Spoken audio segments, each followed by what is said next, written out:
One, two, three. This is Dr. Alex Avila with Love University, and we're back. I'm an author, psychologist, and speaker, and every week we talk about how to love ourselves, others, and a higher nature, how to improve our relationships, our spirituality, our personal health, our finances. And I'm very happy to see this new era coming in now, which is we call Love is in the Air. Valentine's is coming, springtime is coming, and our topic is very pertinent today. It is unconditional love. Is it possible to have in romantic relationships? Now, we talk a lot about this in Love University, the idea of loving without expectation, unconditional love.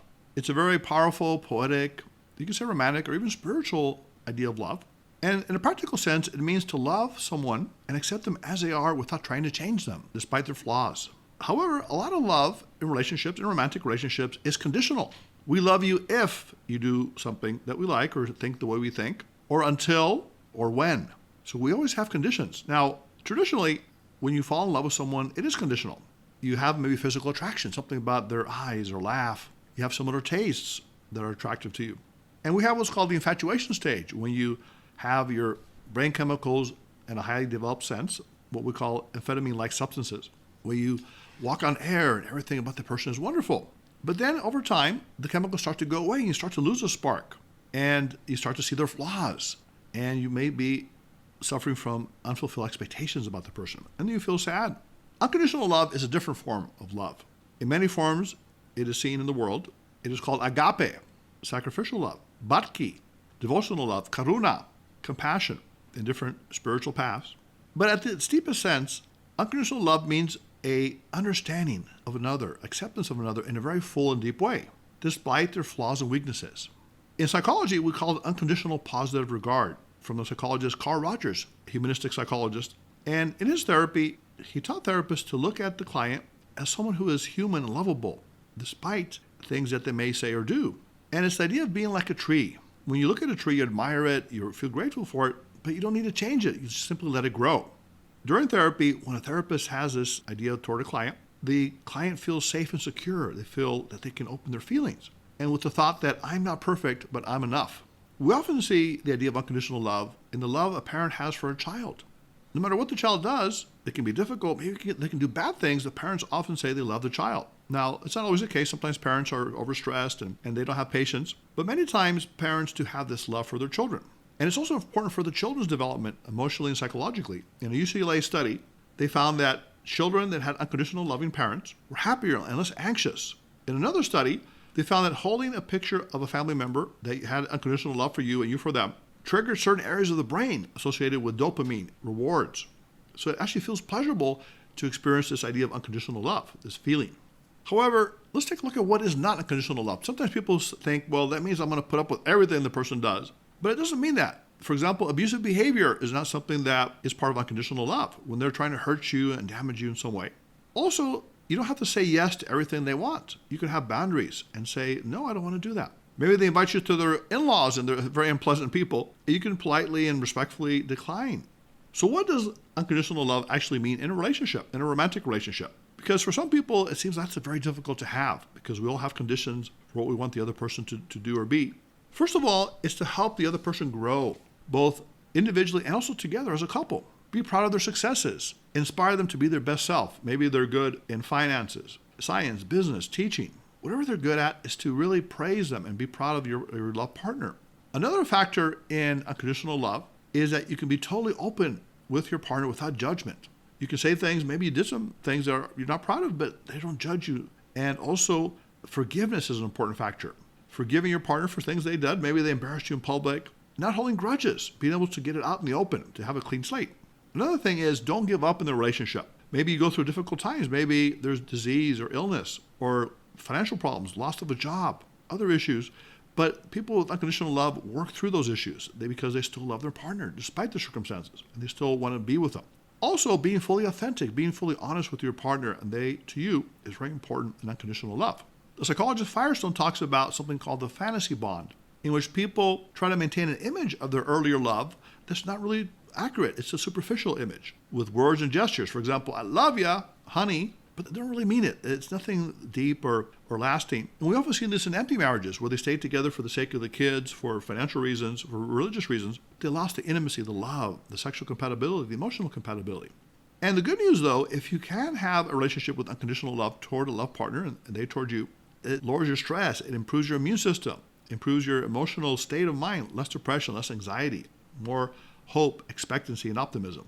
So let's say you're in a relationship right now, maybe you're living together, dating, or maybe even married, and you say, well, we lost some of the spark. We want to have this unconditional love, this love where we fully accept and understand each other deeply and have great respect and admiration for each other despite obstacles. How do we develop that? The first thing is that you need to have unconditional love for yourself. We often talk about this at Love University. Love yourself. And you don't do this in an egotistical, selfish way, but in a way that you want to be your best self, your more relaxed self, your more peaceful self, so you can love your partner in the same way. So for example, forgive yourself. Maybe you've made mistakes in the past. You regret certain things you've done, maybe certain bad habits or even addictions. So get the care you need, the help, and forgive yourself. Have self-care time, whether it's a massage, a facial, working out, listening to music, being in nature. Whatever rejuvenates you, refreshes you, do those on a periodic basis. And some people are workaholics. They have to say, I have to do more work. Tell yourself at a certain time, I've done enough for today. I can relax. Or you can say, it's okay if it's 80% perfect, 90% perfect. I don't have to be 100% perfect in the work I do, the things I accomplish. So give yourself a break. That's the first step, loving yourself unconditionally as well. Also realize that love is a daily act. It's not just a feeling. Sometimes you don't feel like listening to your partner when you've had a hard day at work, but you do it. Or maybe you're angry at them, but you still interact with them in a positive way as much as you can. Because it's effort. It takes action. It takes a certain amount of work to maintain a great unconditional love relationship. Another important thing is to create space or a gap or a time out between an event and a reaction. For example, let's say your partner said something that made you very angry. They didn't do what you wanted them to do. And you can react with anger, maybe bad words, maybe name calling, maybe even profanity, but then you know later on it's going to hurt the relationship. So what you can do is, first of all, fully experience and be aware of that anger. I call it a thought demon, which is a negative critical inner thought, inner voice. So look at this anger thought demon and think of a color that it represents. Maybe it's red. And see that as an entity that's not really you, but temporarily it's inside you for the moment. You might even feel the burning sensation that's inside you, but you don't say anything. You don't react to it. You simply experience it. And at that point, you may take what's called a timeout. You may go shopping, to the gym, take off for a period of time, and then come back when your head is cool and you can talk in a more clear way without that influence of that negative anger entity that's inside you.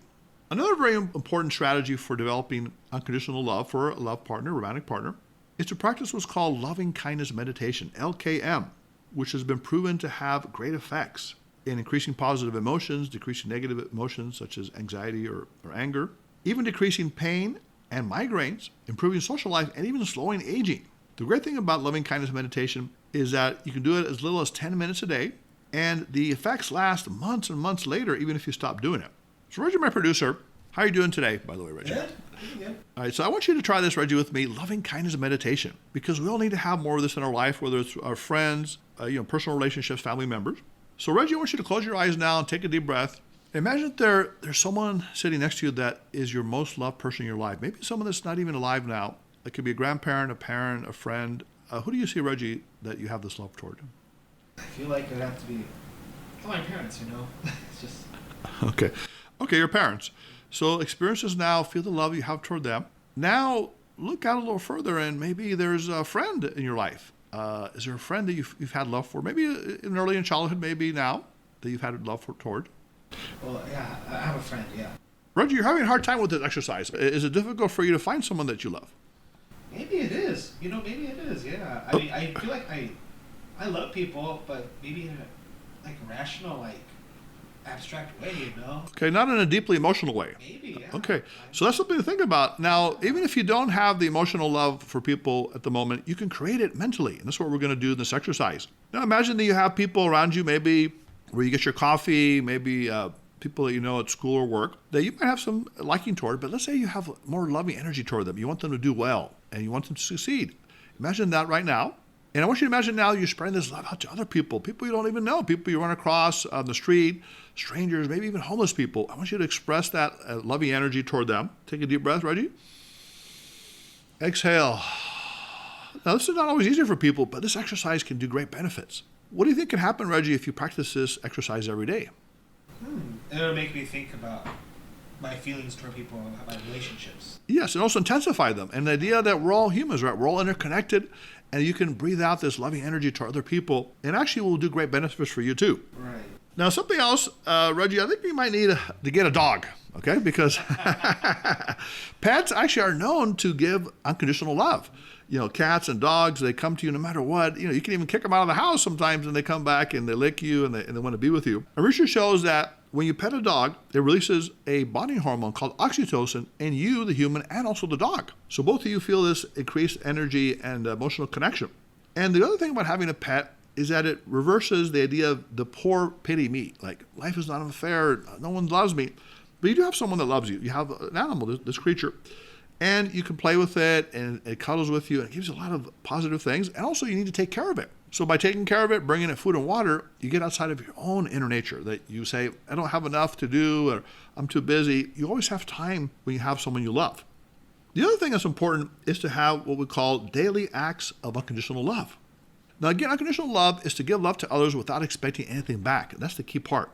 So let's say with your love partner, maybe they've had a hard day at work, either outside the house or inside the house, and you come and you see, honey, you look like you're tired. I'm going to make your hot tub for you. Or maybe you get their favorite CD and leave it quietly on the dresser where they can look at it. And you're always thinking of them. It's a sense of empathy, putting yourself in other people's shoes. Or maybe you're driving on the freeway. This is hard for some people, is to let someone get in front of you. Or maybe a parking space where you want it and you let the other person go instead of getting angry that they're taking it from you. Listening to a friend who's ailing, maybe they're emotionally down, helping them out in some way, some practical way, maybe helping them move things. Or giving to needy people, homeless, volunteering at hotlines and shelters. The key is, and this is very important, is to begin each day, especially to your love partner, spouse, husband, wife, person you care about. How can I help you today? How can I serve you? And some people think, well, I don't want to have to serve people. But the key is, it's not about your ego. It's not about being better or right. It's about being the best you can be as a person of love, as a lover. And when you give love without expectation, you are fully yourself. You tap into your greatest powers, your sincerity, your gentleness, your gratitude, your hope, and your optimism.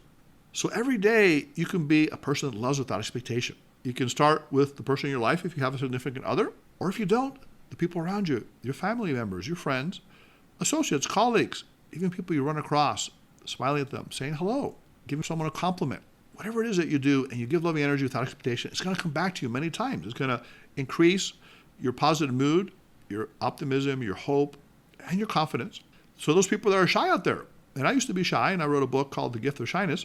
Shyness oftentimes is the fear that people are judging you and criticizing you, and as being self-contained, basically absorbing yourself, being self-conscious. So when you become a loving person, you reverse that. You become what I call the actor. You start to act with positivity, with love, with confidence, and the world around you changes. People respond to you in much better ways.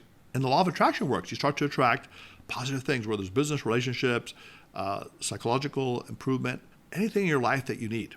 So, Love University students, I want to, first of all, give you an invitation now. We're going to have a special talk and mixer called Find Your Compatible Valentine, Asking the 4 Magic Questions. I will be talking about my book, Love Types, on how to determine instant compatibility based on personality types, Myers-Briggs. And it will be at 3 p.m. at Regis Anaheim Stadium Towers Plaza, 2400 East Catella Avenue, Anaheim, California, 92806. You can get more information on our Facebook, as well as Eventbrite, listed under Find Your Compatible Valentine, Asking the 4 Magic Questions. It's a fun event. It'll be a mixer, it'll be a talk, and also it will be free for the first 100 Love University listeners, a $50 value. So come Sunday afternoon is going to be a great opportunity to meet like-minded Love University students and listeners, people who are single that would like to actually find their soulmate. So you might even have luck and find the right compatible person on the day of the seminar, and you will learn a lot of valuable information on how to identify them based on personality type, how to get to the core of the person, and eventually how to give unconditional love to them as well. So Love University students, if you're interested in the workshop, seminar coming up, or you want to be a guest on the show, or if you have any show ideas, you can contact us at 310-226-8090. loveuniversitylove@gmail.com. Visit us at loveuniversity.love. You can also like us on Facebook at Love University Podcast. Follow us on Twitter, Instagram at Love_U Podcast. And for those of you who are single, we have a special opportunity now. If you'd like to find your compatible soulmate, please email us at loveuniversitylove@gmail.com. Send us your picture, a little bit about yourself, and what you're looking for in a partner. And we will apply our compatible love type approach and perhaps find you a soulmate, someone that you can connect with on an unconditional love basis, and have you on the show to meet that person. So, Love University students, the time is here, the exciting time of love. Valentine's, Love University, and other things we're doing. And our purpose really is to help eradicate loneliness by the year 2025, because loneliness is one of the greatest problems and obstacles that people have in our society. It's an illness that goes beyond physicality, it goes into spiritual and emotional natures. So we're going to help eradicate that by bringing you together in our seminars and our events, and also on Love University. Until next time, Love University students, please put away your notebooks, iPads, phone books, and we'll see you next time at the event. Dr. Avila.